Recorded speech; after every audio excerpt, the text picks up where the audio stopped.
Is it? We need some monsters in the background or something. But there will be no monsters in the next half hour. We are going to be talking about the last mile and the future of delivery. So well done for making it out into the slightly chillier environment out here. And it will be worth it, I promise.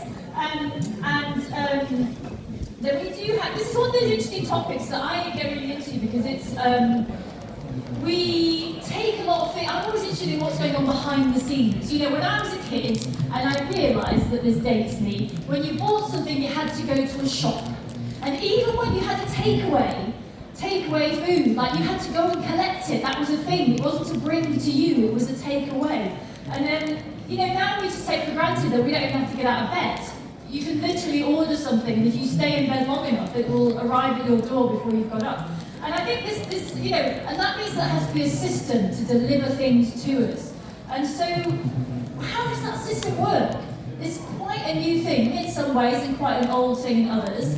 But we're, you know, it's clearly expanding. How do we do it well? How do we do it sustainably? Those are the questions that we're here to ask. And to help answer them, I've got my four fabulous panellists here. We've got Jennifer Isaac, who is the Senior Partnerships Lead at What 3 Words, which I'm sure lots of you have used or at least heard of. Ollie Kraub, who's the Head of Sustainability at DPD, so lots of delivering going on there. We've got Sabrina Hadley, who is the Head of Environment and Climate Change at Royal Mail. And last but not least, on the end over there, we've got Chava Winter, who is the Fleet Director at Nissan Motor. So lots and lots of expertise on the stage here. But I want to start, and so the way this will work, you've probably been to, you might have been to some other sessions by now. We'll chat away for 25 minutes, and then the last 5 minutes or so, you will get a chance to ask your questions. So do be saving your questions up as we're going along. Now I want to get started here with just a picture of the logistics. So if I order a thing online, and then it magically turns up at my door 48 or 72 hours later, what happens in between, and particularly the last mile bit? What has to connect up to this last mile thing, and what does that last mile look like now? Just paints the picture of the logistics challenge. Who's going to take that on? Go first. Yes, go on. I can start. First of all, thank you so much. You got my name very right. And for everybody here, if I start shaking, it's because I will be prepared for a little bit warmer weather. So that's, I guess, that's the challenge of the coping. And probably I will start very general. So obviously we need to have the right product first and the right vehicle what will deliver the goods. And obviously this is where we can at least help it in an increasing efficient way. And obviously we are happy that we provide these corporate customers here with those products. But I guess in terms of what happens in between, probably my panel speaker Piers will answer more. But from our perspective, to make sure that you have the right vehicle at the right time, in the right efficient way, so it's charged, it's capable to get there in the most efficient way for the company who will deliver it.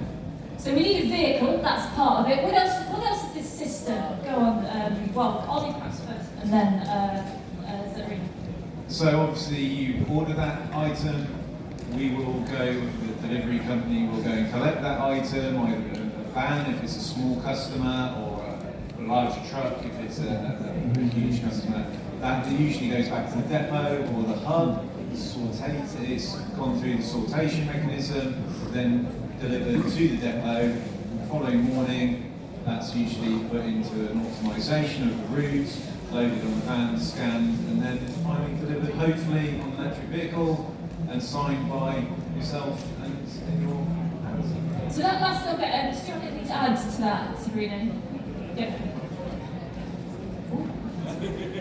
Is this working? Yeah, I just had to press harder. I think with Royal Mail specifically, it's a very similar layout to how Ollie has explained it at DPD, but we also sort of deliver the letters as well as the parcels, which means we're doing dedicated routes to 31 million postcodes every day, some of which are on foot, some of which are on electric van, and others are similar sort of park-hauling method to how we described.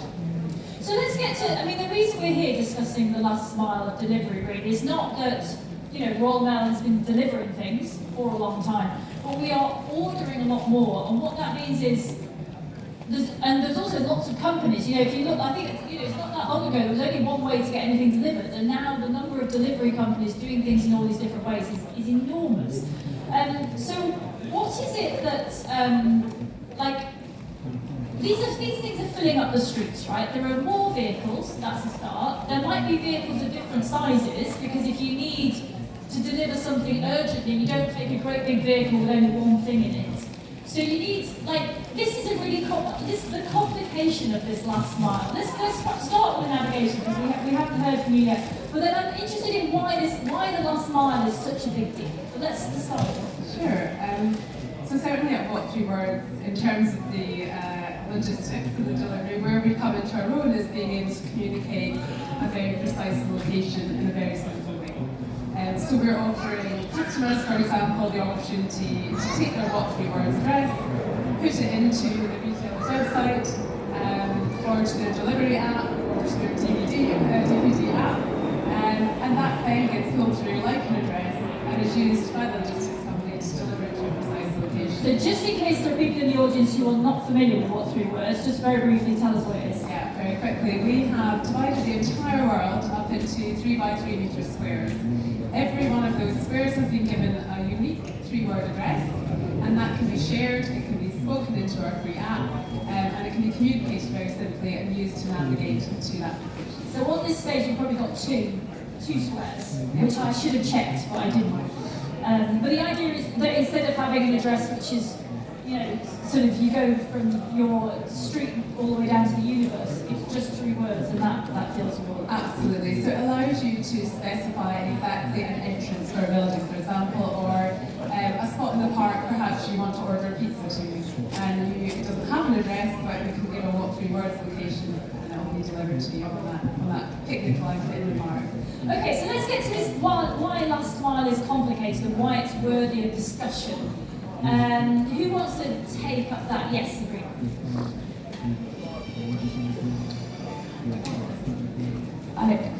Okay, perfect. Honestly, the way that I see this, right, is about trying to decarbonise the country as a whole. And so if we look very briefly at our transport emissions as the UK, that's around 30%. And a really good chunk of that 30% are people taking school trips every day to the shops to drop off their kids at school. And I think that logistics, and last mile in particular, can really help consumers to cut those emissions down by providing dedicated routes that allow us to drop all of your products and services to your door without those trips having to take place. The challenge here, obviously, is a lot of you are getting very interested in electric vehicles, and I fully support that. But we need to make sure that we are keeping pace and that we can continue to deliver electric parcels, electric letters to your door, so that you can still see a need to not get in your electric car and make that journey yourself. Where we can consolidate, that's where we are also reducing congestion in our urban centres. So we're reducing traffic, we're making more space for vehicles, and we are also tackling air quality. And I think that there's two things going on here then, which is that if everyone drives a car to the shops, if they're going to drive a car, that's lots of journeys. And so if you can reduce that, then that's good. But then if you have lots and lots and lots of individual deliveries, then your number of vehicles goes up at the other end. Go on, Ollie. But with the number of the volume of parcels growing, doesn't mean that if it doubles the amount of vehicles, it means that you get density. Obviously, we don't deliver letters to every house, but that creates density in DPD, which means that those routes are smaller. You can look at multifaceted, different transport. It doesn't have to be a van. We have bikes, for example. But it's not as simple as that either. So something that you may have ordered could be a piece of clothing, an iPhone or something. But then you've got business customers that items will not fit on a smaller vehicle. So it's very complex. But decarbonisation is the way. DPD have grown relatively substantially over the last 2 years, from 149 vehicles to over 1,500 at the moment. So of DPD's fleet, what proportion are electrified now? We're currently at 16%. By the end of this year, we'll be over 25%, and by the end of next year, it will account for 40% of our entire final mile delivery fleet, delivering all electric to 30,000 cities in the UK. This is where probably Nissan comes to the picture because obviously answering to the customer needs, we bring the technology and to make sure that those are all met. And that probably that's a key point here, that this is your need and also all the customers' needs, what we need to keep in mind, and this drives the technology, the evolution, development, and further evolving them. So obviously the way how the vehicles are charged, used during the day, going back to the depot, recharged again, this is really critical. And we are in this sector for a long time, for 11 years. And with the EMB200, the panel lamp is going to be replaced this year with Townstar EV. That's going to be a key tool for you. We sold more than 9,000 units from the EMB200 in the UK alone. So that's this is the experience what we have today, what we can use in the future, the development as well. So this is an optimization problem. That's what we've got. We've got locations, we've got vehicles, and we've got some system which uses vehicles to get things from one location to another as quickly and efficiently as possible. Is it just a computer game, or is there more to it than that? Ollie, because you had something. Well, we've talked about obviously vehicles and decarbonisation, but it's also the tech behind it. So we've got 3 words DPD work with, and it's about first time delivery, because if it's first time delivery, it means that parcel's not going back the second day, which means you don't need as many vehicles again. And it's about giving choice to the consumer. So we have can't wait. So after first delivery, we'll go to the nearest pickup shop. So in an urbanised area, you could walk as a consumer, cycle, etc. to go and pick up that parcel again. It's a neat journey, and we need more time. So people who take a little longer to get to the door. Again, it's not failing delivery first time to then go back out again. So it's really important to provide these opportunities where it gets delivered first time, because that helps with what you obviously in that bunch of vehicles. Having said that. Yeah, sorry, I was just going to add to that, Ollie. We were talking to Hello Fresh the other day and talking about deliveries for things that are perishable, for example, supermarkets and perishable because you get your on-demand deliveries. They can't be delivered the next day in some cases, so that first-time delivery is crucial. So working with these guys and making sure that the route is optimised, the location is accurate, and that we're not really saving on fuel and journey time, which means that we're also on food waste. It comes back to full circle, essentially. Now that's when we had a panel on this back in September at the last Fully Charged Live. I think volume's on. One of the things that stuck with me most from that panel was the idea that if you order rapid delivery, so 12-hour or 24-hour thing, that is not necessarily as efficient as getting it delivered at some point. Sabrina, do you want to explain why that is and the difference that it makes? Just going straight to this microphone. Yeah, I mean, Royal Mail, just much like DPD, offer a range of products. We've got a first class, Track 24, Track 48, very familiar products for those of you that use them.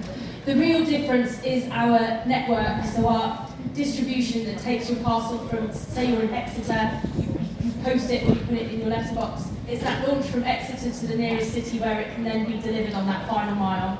That accounts for 50% roughly of the carbon footprint of that product. So that is most of the journey, Yeah. but it's only 50%. Yeah, and if it's a 24-hour product to go slightly longer distances, the only choice we have are our least carbon-friendly choices, often domestic air, and usually road networks operating through the night. Whereas with our second class, we can put a lot more on rail. We can also put a lot more on ferry. We deliver to some islands. And it's also given us the opportunity to experiment with drones for final miles to some of our more remote customers. And I think what 3 words will help us with that one too.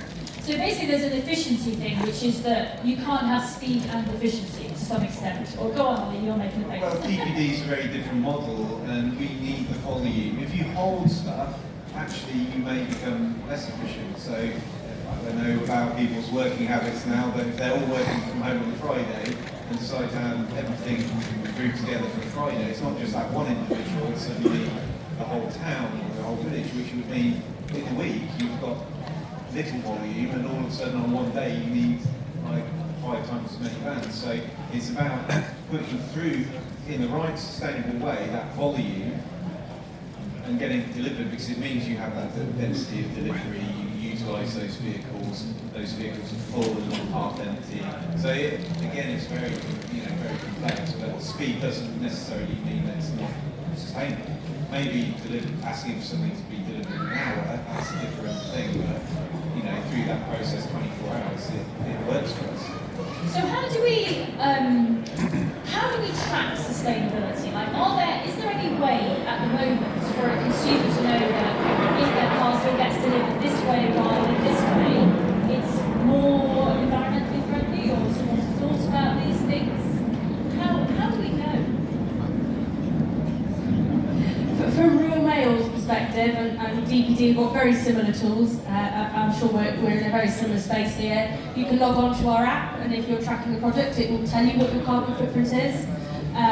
In theory, choosing products that don't need to be delivered next day, I'm a big fan every now and again. The next day delivery saves my life. But if you can wait an extra 1 or 2 days, I think the carbon emission savings can be up to 30%. It's a lot of variability in that, but certainly we're seeing our second-class network much lower carbon footprint. And the second thing really is to make sure you know what your supplier's average carbon per parcel is, and what their average per letter is. A lot of them publish it. It's in the wider space. And you do a bit of digging, and there is some information, but there's no kind of sticker that says. I guess it's different. Every parcel's going a different distance, right? So it's hard.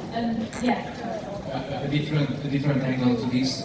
Obviously, if we agree that with electric vehicles, these can be better and obviously less carbon emissions. So basically, with electric vehicles, we can reach an emission delivery.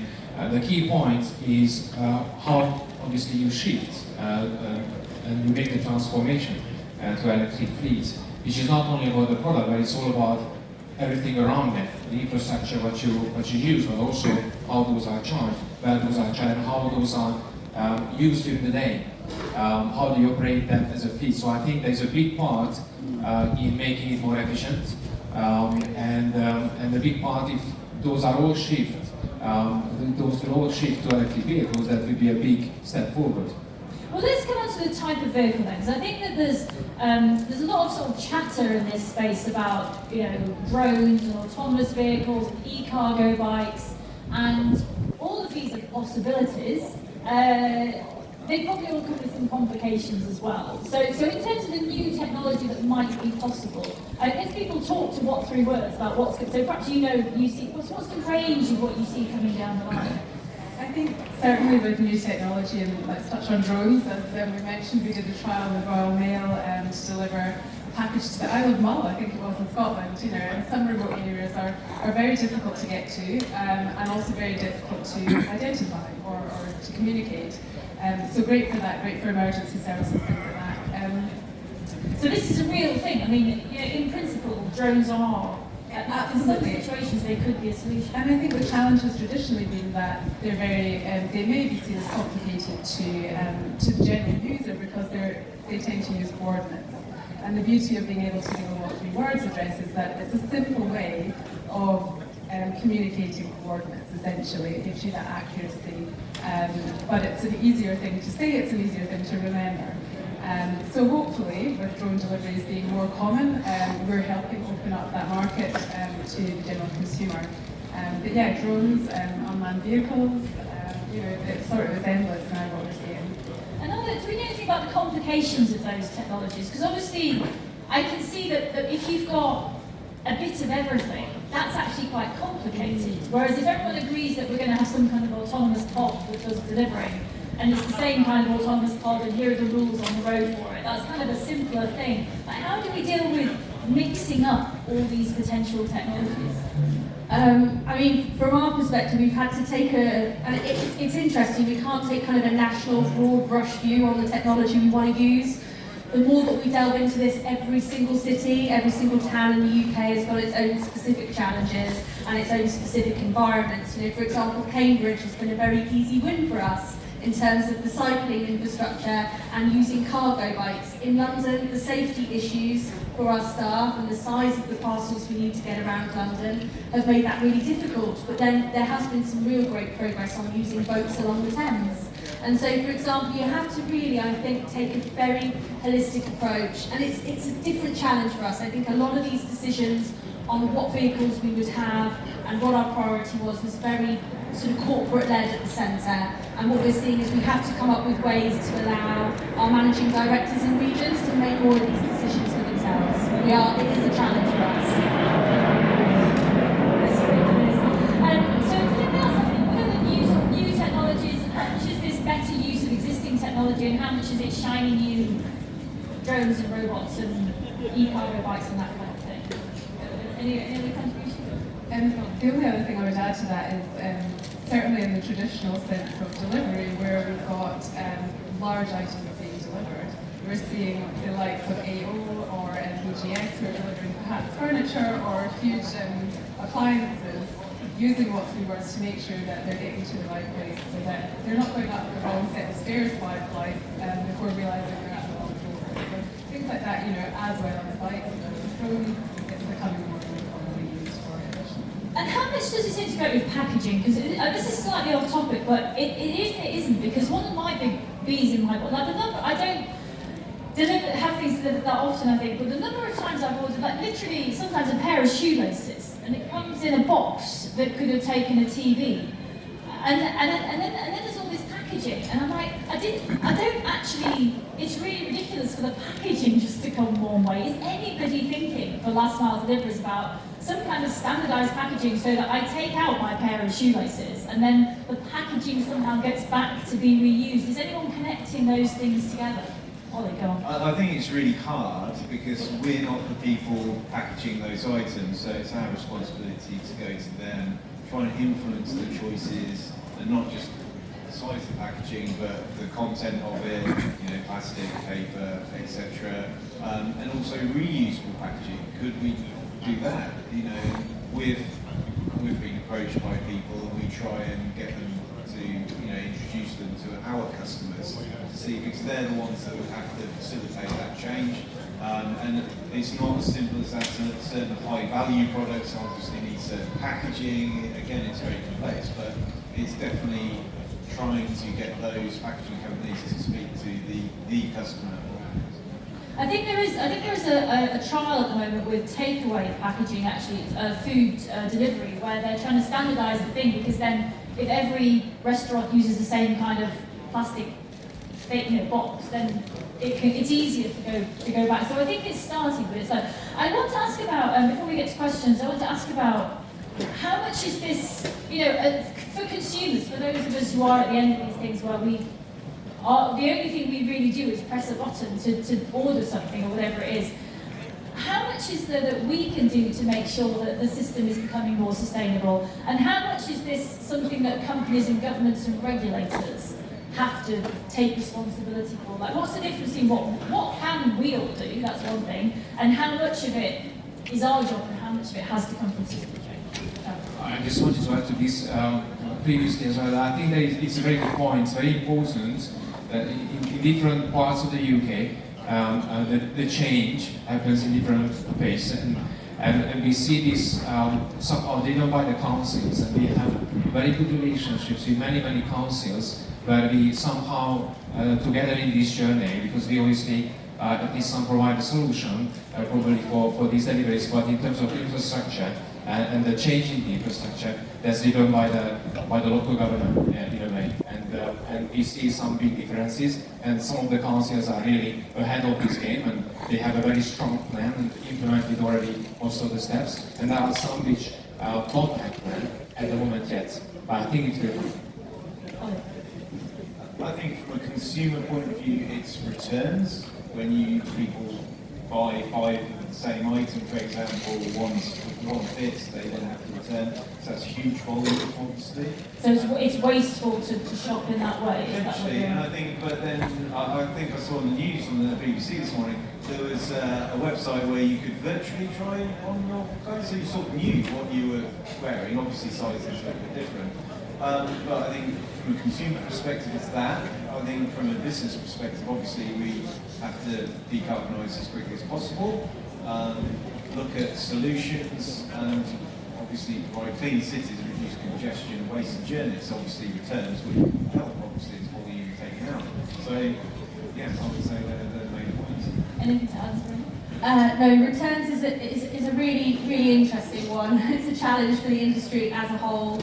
I would say if you are returning items, a lot of our big commercial customers that we work with, you know, the Marks and Spencers, the John Lewis's, the ASOS's, all your big brand names, they are really trying to supply products that allow you to repackage your returns and to send it back. And so Royal Mail offer a parcel collect service where you can actually just go onto the app and you can ask someone to come to your door and pick it back up. You don't even need to print a label or bring one along. And there are also things like drop-off consolidation points that really help sort of the other parcel operators in the industry, and just making sure that those returns are kind of done in a consolidated approach, I think can really help us. But our goal is to be doing returns with our collections, so we don't want a separate set of fleets and a whole set of carbon footprint just dealing with returns. We're really keen on trying to come up with a way for collections and returns to happen all with that same route to optimise the capacity we have. And so using things like parcel collect, return at the door and consolidation centres are really the one thing you can do as a consumer to help us. I think someone needs to sort out the QR codes on the boxes, because if you don't have a printer, it's actually quite hard.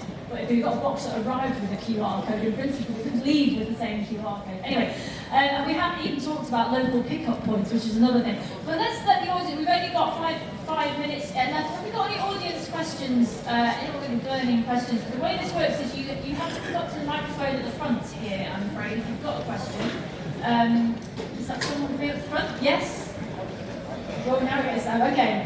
Just questions and not comments, please. Quick question. Yeah, I have a question. Thank you for this. For the DPD and Royal Mail folks, what is the thing that keeps you up at night? What are the things that you worry? Does that make sense, the question? What worries DPD?